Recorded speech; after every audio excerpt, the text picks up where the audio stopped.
150 years ago today, our nation was embroiled in a bitter civil war. 9.1 million people in 11 southern states, of whom 3.5 million were enslaved, against more than 20 million people in 25 northern and western states, of whom 500,000 were enslaved, mostly in the border states. 2.9 million Union and 1.2 million Confederate soldiers served, of whom 360,000 Union soldiers died and 280,000 were wounded. 258,000 Confederate soldiers died and 194,000 were wounded. 2% of the population of the nation died in combat.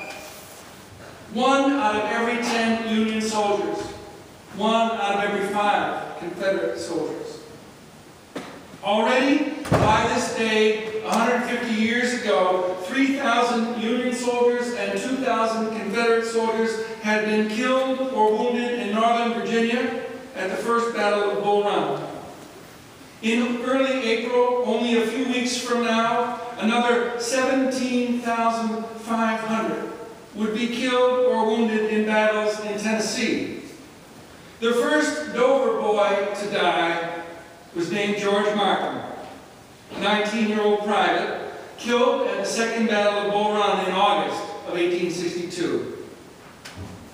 The worst was yet to come, when as many people as have died in the wars in Iraq and Afghanistan would die crossing a field in Gettysburg on one day. The Union was preserved, but at a catastrophic cost.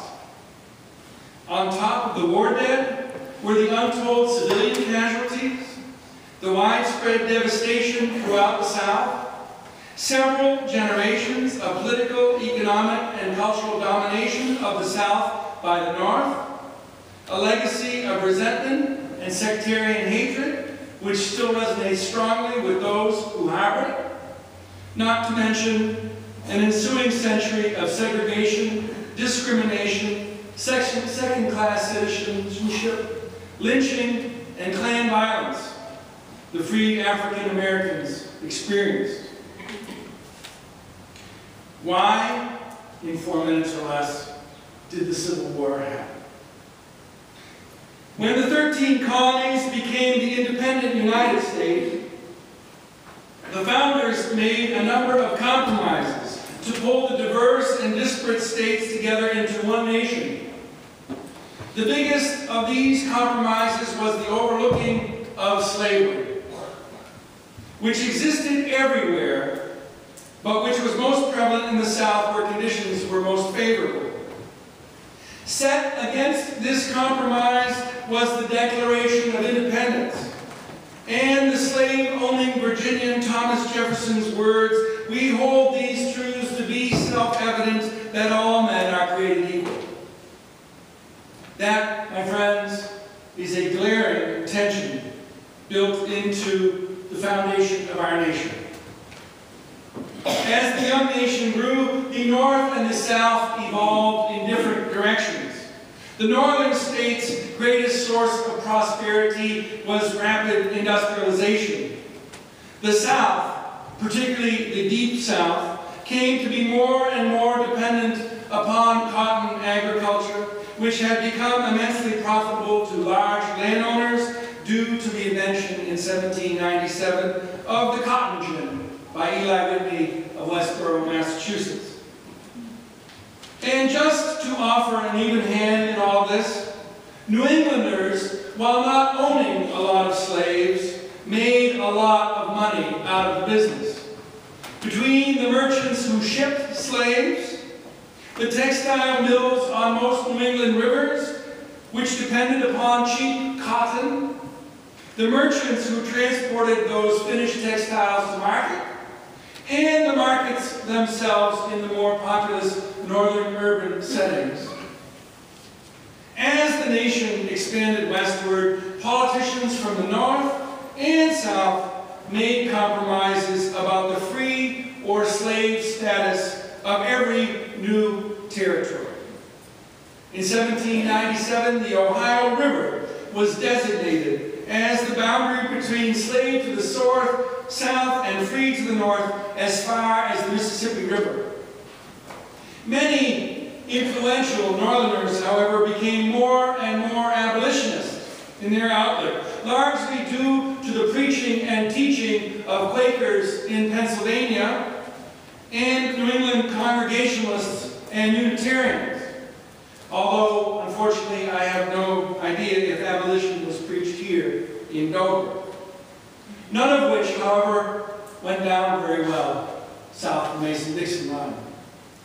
The Compromise of 1850 banned any further expansion of slavery into the West and Southwest in return for stricter fugitive slave laws. The Southerners could see the writing on the wall. They were rapidly being outpaced demographically and economically by the North. The North already dominated the Congress and would soon dominate the Senate, and would probably always win the presidency. They saw their way of life, specifically their cotton-based trickle-down prosperity, as doomed. When Abraham Lincoln was elected president in 1860 with a Republican Party platform of containing slavery so that it would eventually die a death of attrition, the Southerners, feeling that they had no other option, began seceding from the Union. Lincoln's original war aim was, quite simply, the restoration of the Union. Eventually, he came around to the eradication of slavery as well. The Southern war aim was states' rights of self-determination and governance, which obviously included the preservation of slavery, upon which their economic well-being depended. And so, there was war. Because the leaders of that time could not think of any other way to resolve their differences. What strikes me as I read up on the Civil War is how eerily similar in tone and content our civic discourse today is to that of the 1850s. Compromise is seen as a sellout. The opposition is branded as traitor or un-American. Presidents Abraham Lincoln, George W. Bush, and Barack Obama have all been depicted as monkeys in the popular press, in cartoons, and labeled, in turn, tyrant, fascist, and European communist. Both the Tea Party and the Occupy movement are popular reform movements, but as ardent and as far apart in aims as the abolitionists and the secessionists 150 years ago. Politicians and pundits talk in zero-sum terms, total victory or nothing. Our modern culture wars with blue states against red states, which are, in fact, gross simplifications of the real demographics of those states.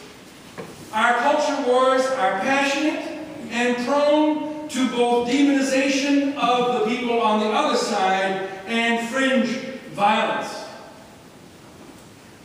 People on all sides, perhaps especially the vast majority in the middle somewhere, who think a little bit of this socially and a little bit of that economically and a little bit of something else geopolitically, are anxious because of the acrimony and the apparent lack of any seeming real desire for the common good in the partisan, calculating statements coming forth from politicians' mouths.